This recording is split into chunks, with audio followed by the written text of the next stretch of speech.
Bem-vindos a mais um episódio de Israel em Minutos. No vídeo de hoje abordaremos temas complexos e profundamente relevantes, explorando as acusações de genocídio contra Israel, a natureza do conflito com Hamas e as narrativas políticas que muitas vezes simplificam questões extremamente complicadas. Este é um vídeo longo, mas prometo que cada minuto vale a pena, pois não apenas discutiremos os eventos atuais, mas também convidaremos você a uma reflexão crítica sobre os eventos que são frequentemente contadas ou ocultadas pela mídia ativista. Prepare-se para questionar, entender e talvez até reavaliar algumas das opiniões que temos sobre um dos conflitos mais discutidos do nosso tempo. Mas afinal, o que é o genocídio? É uma palavra que tem sido amplamente usada pela esquerda, pelo PT e pelo Lula, que empregam o termo genocídio de maneira indiscriminada, desgastando seu significado sério e minimizando eventos históricos como o Holocausto, no qual 6 milhões de judeus foram exterminados pela Alemanha nazista. Eu sou Tobi Cotrim e este é o Israel em Minutos para o canal Zangão Blues.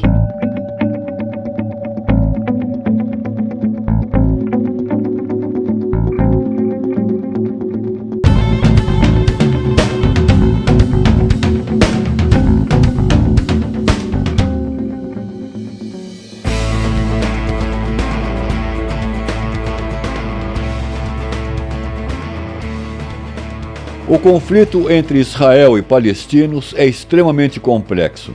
Recomendo que assistam ao debate Israel, Palestina e Hamas com André Leist e Tiago Ávila, no podcast do canal Inteligência Limitada, o episódio 991. O link para esse debate vou deixar aí na descrição deste vídeo. Deixo aí também o link para a carta fundacional do Hamas que pede a destruição de Israel. Vamos lá. Hoje em dia, tudo é rotulado como genocídio ou negacionismo e em seguida adjetivado de fascista, certo? Tudo isso em nome da narrativa do politicamente correto e da moda para que jovens que desfilam nas passarelas das redes sociais tenham a sua relevância. Fatos? Para que fatos? Ok, então. Então vamos às narrativas. A guerra entre Israel e o Hamas, que começou em 7 de outubro, não é uma tentativa de imperialismo colonizador dos sionistas. É uma defesa legítima após os ataques brutais do Hamas contra civis em Israel, incluindo sequestros e estupros. Essa situação trágica nos faz refletir sobre como as narrativas são criadas e usadas globalmente para justificar crimes hediondos praticados por grupos terroristas. Qualquer tentativa de inversão é canalice. No Brasil, enfrentamos a insegurança jurídica causada por alguns ministros do Supremo Tribunal Federal, que é o órgão máximo do judiciário brasileiro. Já questionada, inclusive, pelo Congresso americano e também os riscos do governo Lula, que apoiam narrativas antissemitas e acusam Israel de genocídio contra os palestinos. Muitos ativistas usam a narrativa de imperialismo para justificar outras ideias ideológicas, como, por exemplo, anticapitalismo, antisionismo, antissemitismo, colocando o judeu como um imperialista, entende? Esses blá blá blás, essas narrativas antissemitas estereotipadas são extremamente prejudiciais e perigosas. Nas narrativas, Israel é o vilão capitalista imperialista que não tem o direito de se defender de ataques terroristas por ser um invasor. Invasor de quê? Israel não é o MST. Ok. Então, digamos não ao capitalismo imperialista. Não ao capitalismo imperialista. Vamos trocá-lo então pelo regime marxista da Rússia soviética ou pelo comunismo de Mao. É essa a melhor alternativa? É sem dúvida uma narrativa que soa bem. Mas e aí? E a realidade? Como fica isso? O domínio da mão de ferro soviética e comunista chinesa foi uma mera fantasia ou uma realidade de horror? Porque o socialismo ou o comunismo seria melhor que o capitalismo? Porque o capitalismo é geralmente associado a imperialismo. Mas qual é o futuro da humanidade quando rotulamos o sionismo como imperialista, colonizador e praticante de apartheid? Essas acusações são expressões claras de antissemitismo, especialmente quando simplificam ou distorcem a complexidade do conflito israelense-palestino. Como podemos garantir que críticas legítimas não cruzem a linha para o preconceito ou racismo? A defesa de Israel após os ataques do Hamas questiona essa visão e narrativas simplistas e nos faz pensar sobre as verdadeiras motivações dessas narrativas. Israel é uma democracia com representantes de todas as minorias no parlamento. É um sistema perfeito a democracia israelense? Não, não é. Tem seus defeitos como todos os outros sistemas. Narrativas político-ativistas podem, às vezes, criar uma imagem antissemita. Como a situação em Israel, agravada pelos ataques do dia 7 de outubro, é usada para promover certas ideologias extremas, ideologias baseadas em destruição, em extermínio. Que ideologias são essas? Que ideologias são essas ideologias? Somos ingênuos em acreditar em uma normalização simplista? Qual seria a normalização desejada para Israel, para os palestinos? O conflito atual mostra como essas questões são complicadas e difíceis de resolver. É interessante observar as narrativas sobre o imperialismo. Sempre ouvimos falar do imperialismo americano ou ocidental. Concorda? São as narrativas, né, dos ativistas. Mas e os orientais? Os islâmicos? O império de Gengis Khan? O shogunato Tokugawa no Japão? A China imperial e comunista, o fascismo na Itália, o nazismo na Alemanha, o franquismo da Espanha, a ditadura na Coreia do Norte, em Cuba, a Argentina de Perón, Maduro na Venezuela, o Império Otomano, hoje a Turquia, o Império Safávida do antigo Irã, aliás, o Irã de hoje, que inclusive opera o terror a controle remoto. Esses exemplos históricos mostram que a dominação e o controle não são exclusivos do Ocidente. Será que o imperialismo ocidental é o único malfeitor nas narrativas atuais? Mas então, se não é o capitalismo, tido como imperialista, então o que é? O quê? O que no lugar do quê? Tanto os Estados Unidos, assim como Israel, que são acusados de serem imperialistas, são um dos países que dão exemplos de democracia. A situação entre o Israel e o Hamas desafia essas narrativas simplistas e nos força a repensar nossas percepções sobre o poder e dominação. O que realmente entra no lugar dessas narrativas? Que ideologias, religiões e regimes? Qual é o verdadeiro custo dessa transição de regimes propostos pelos ativistas do bem mundial? O conflito em Israel nos mostra que trocar uma narrativa por outra pode ter consequências profundas e inesperadas. Inesperadas? Serão mesmo inesperadas? Mas a pergunta continua: qual o futuro da humanidade? Seremos nós capazes de superar essas divisões ideológicas e encontrar uma forma de convivência que respeite nossa história e natureza de sobrevivência? Que respeite o nosso DNA? A complexidade do conflito Israel-Hamas nos lembra que as respostas não são simples e que a busca por justiça e paz requer uma compreensão profunda e diversificada das dinâmicas históricas e atuais. A verdade é que Israel não iniciou os ataques monstruosos do dia 7 de outubro. Israel nunca atacou ou invadiu para dominar um povo. Nunca atacou ou invadiu um país para dominar um povo. Em Israel, não existe uma carta de extermínio de muçulmanos, árabes, palestinos ou qualquer outra raça. Mas essa carta existe. É a carta fundacional ou carta do Hamas, como é conhecida. Está nos textos, nos discursos de seus líderes políticos e das milícias terroristas armadas que dominam e patrulham a faixa de Gaza. Mas vejamos a carta do Hamas. Ideologia islâmica. A carta declara que o Hamas é um movimento islâmico fundamentado nos princípios do Islã.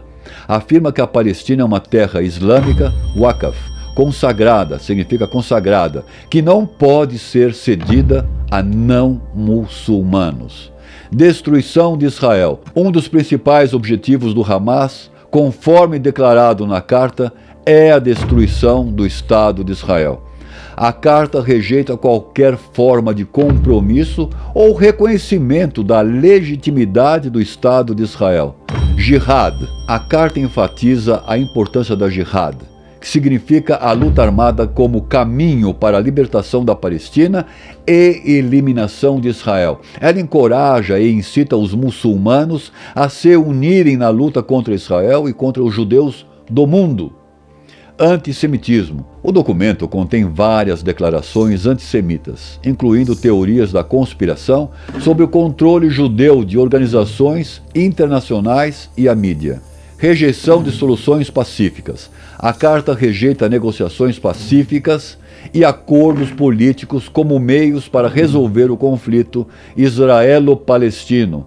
Ele vê uma luta armada como a única solução. Solidariedade com outros movimentos islâmicos. A carta expressa apoio a outros movimentos islâmicos e jihadistas ao redor do mundo, enfatizando solidariedade entre os muçulmanos na luta contra os inimigos do Islã, no caso Israel.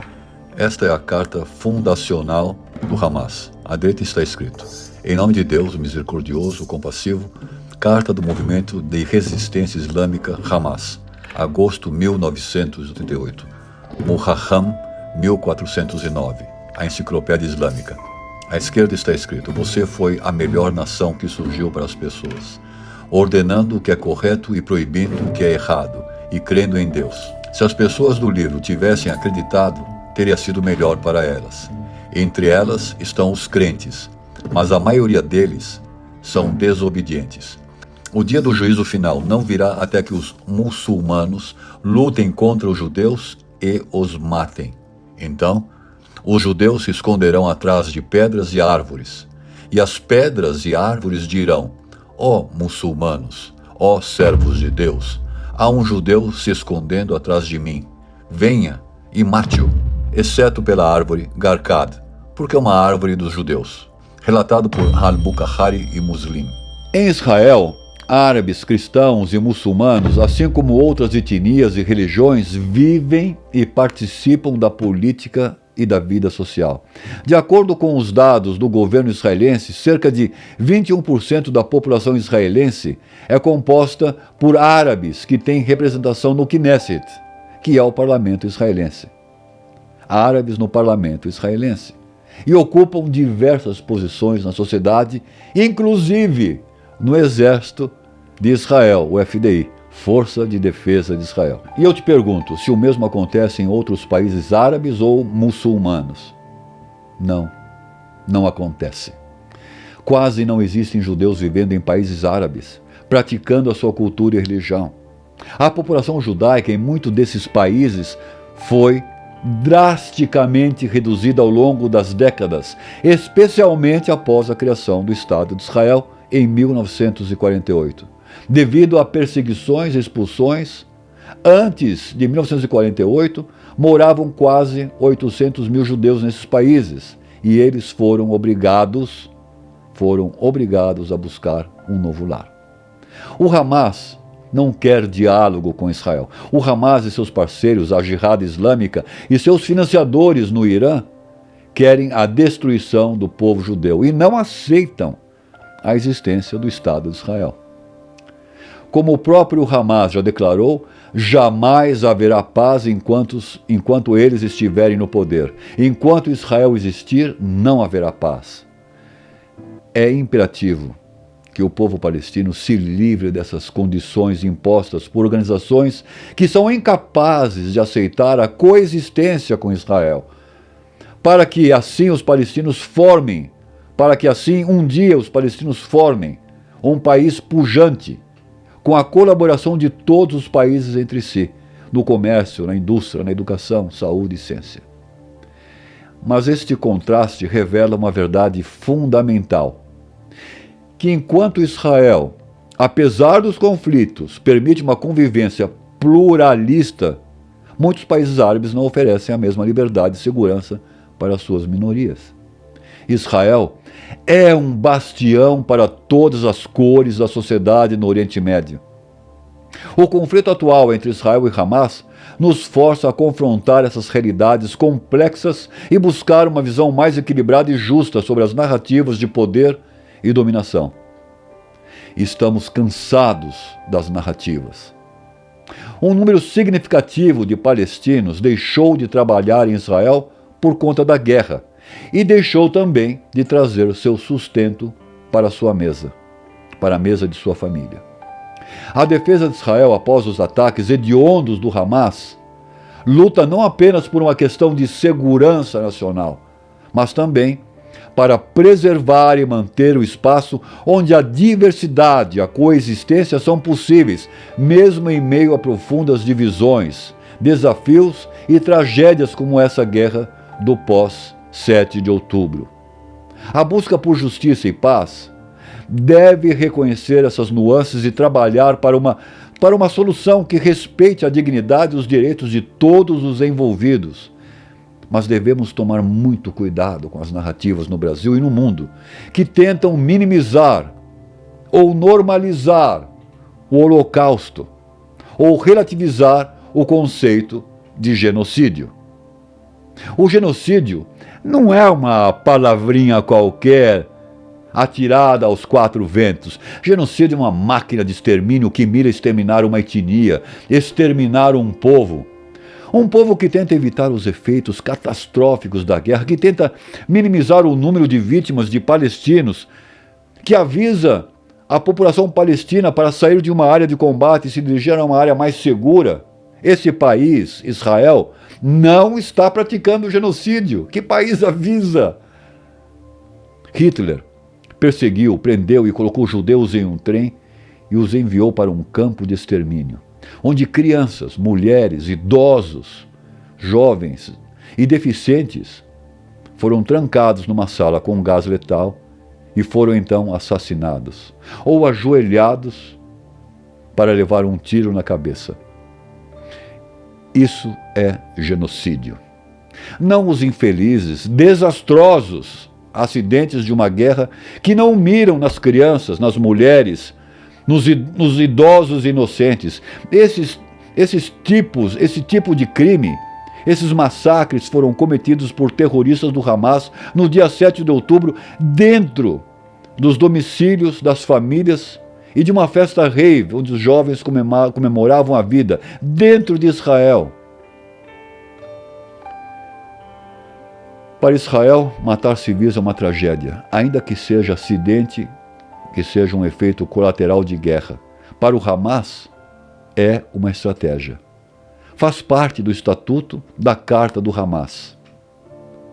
Diga não às narrativas maliciosas e criminosas do Lula da Silva e seus companheiros e companheiras. E as narrativas dele pelo mundo afora. Diga não a essas narrativas. A complexidade do conflito, Israel-Hamas nos lembra que as respostas não são simples e que a busca por justiça e paz requer uma compreensão profunda e diversificada nas dinâmicas históricas atuais. Sou Toby Cotrim no Israel em Minutos para o canal Zangão Blues. Até os próximos minutos aqui em Israel.